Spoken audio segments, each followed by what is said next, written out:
मारती है और ना ही डराती है।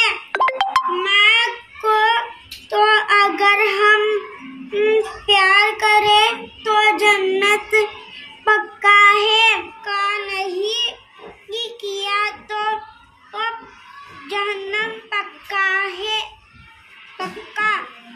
हमें कभी माँ को तकलीफ नहीं देनी चाहिए।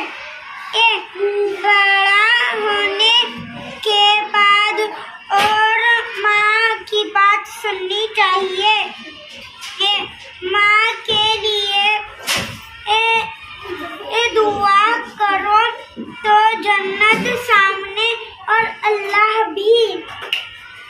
माँ के कदमों के नीचे जन्नत है। मेरी माँ मुझे रोज जल्दी उठाती है।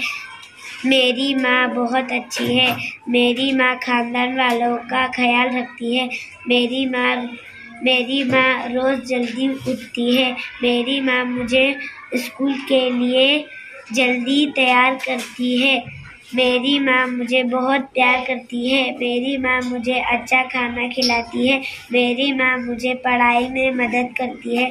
मेरी माँ घर में साफ सफाई करती है, मुझे पढ़ाई में मदद करती है। मेरी माँ मुझे अच्छा खाना खिलाती है। मेरी माँ दुनिया की सबसे प्यारी है। मेरी माँ के कदमों में जन्नत होती है। मेरी माँ बहुत अच्छा खाना बनाती है। मेरी माँ मेरा बहुत ख्याल रखती है। मेरी माँ का दिल बहुत बड़ा है। मेरी माँ का नाम नफीसा है। Very good.